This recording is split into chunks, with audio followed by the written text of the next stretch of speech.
Being multidimensional is a good thing.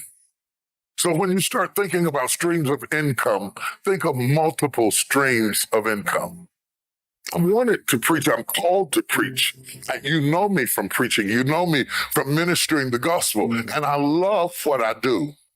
But I had dreams for my children that were bigger than what I do.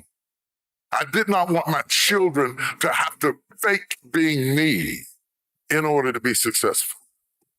I wanted to create an entrepreneurial environment for them. And so I started investing in real estate and I started building communities. And I'm getting ready to build more communities in America. And I'm looking for other places in the world where we can build these communities, these smart communities that are conducive to the future. You do not build your business on where you are or where you've been. You build your business on where you're going. So then, if you are building for the future, then you have to reimagine your strategy. I'm going to give you a couple of big words, big words, like strategy. This is how you're going to do it. You're going to do it through a strategy. I got here through a strategy. What is a strategy?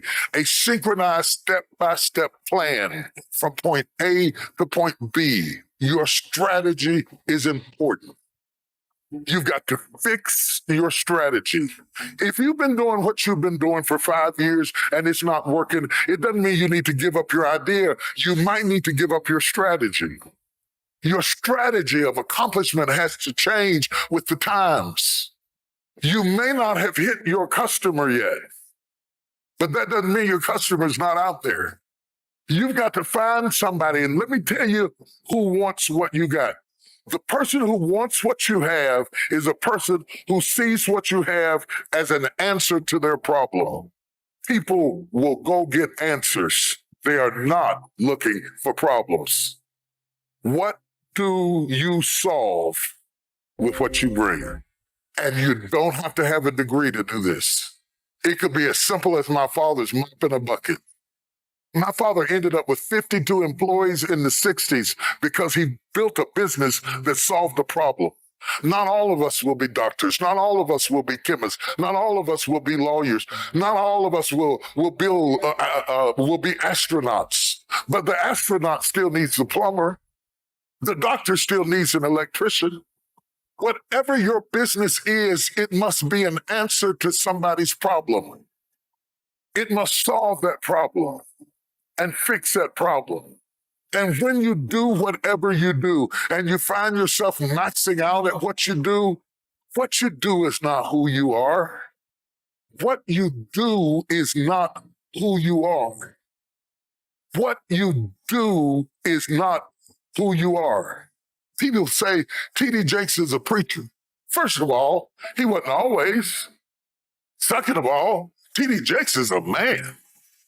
He is a man called to preach. See, when people give you titles, they imprison you.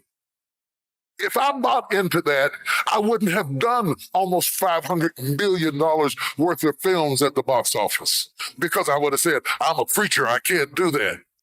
Don't let anybody lock you up with a title in a prison that is beneath your level of gifting. You are whatever is in you. You are whatever is inside of you. You are whatever you think about at night. You are whatever you dream. You are whatever is in your head. I want to break somebody out of jail right now. You are more than what people call you. Am I in the right place? You are more than the job title that you have. You are more than the company you work for. You are more than anything you have experienced up to this point. You are everything that gives you energy when you think about it. Find out what are the things that make you leap out of the bed in the morning. What are the things that give you energy when you think about them? Your purpose is in your passion. Your purpose is in your passion. Don't sit there and say, I don't know why I'm here. You do know why you're here. Find the thing that gives you energy when you do it. That ideas start teaming over in your head when you get in it. Find the thing that when you get into it, you're curious about it. You're attracted to it. You're drawn to it. Because whatever the anointing you respect is the anointing you receive.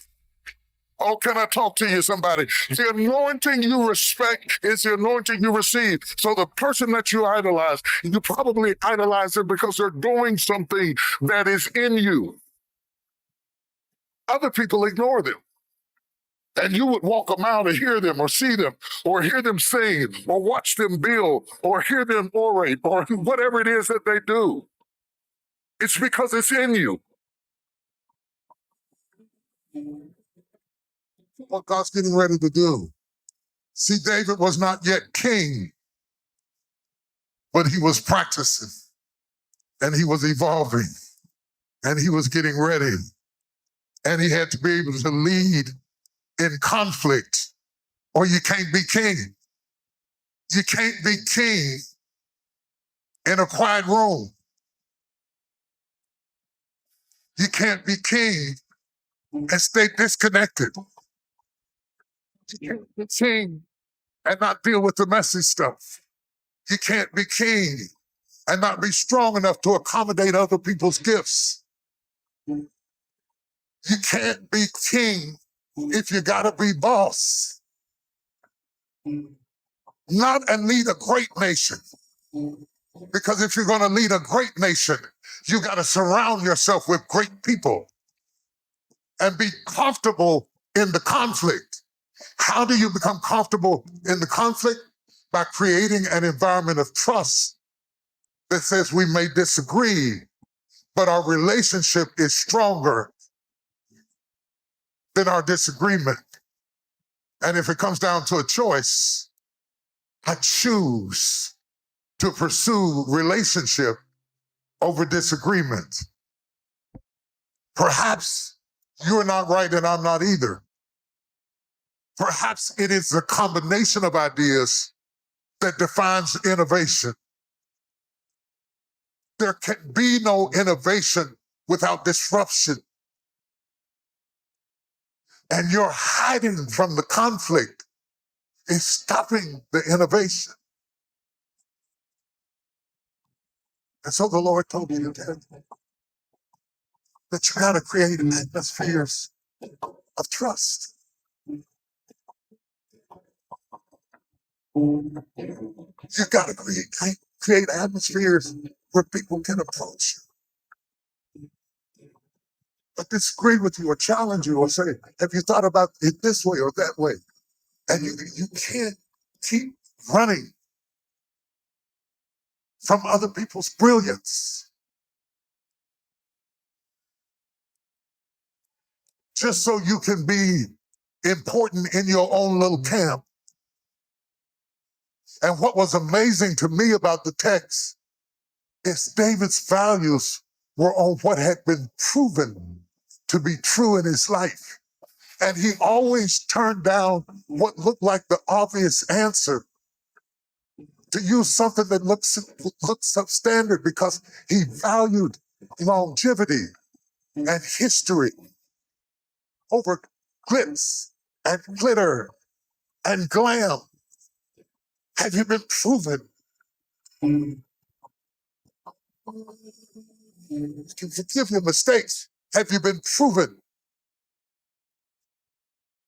I can accommodate your ideas if you've been proven.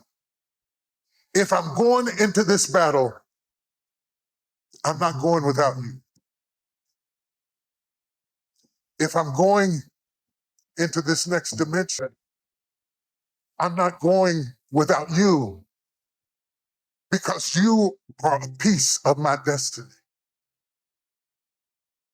And so he took 600 men to battle that were angry with him at first because he was big enough to choose the better choice of going with that which has been proven. Proven, do you know what I mean by proven? That which has been tested, that which works for me might not make sense to you, but it works for me.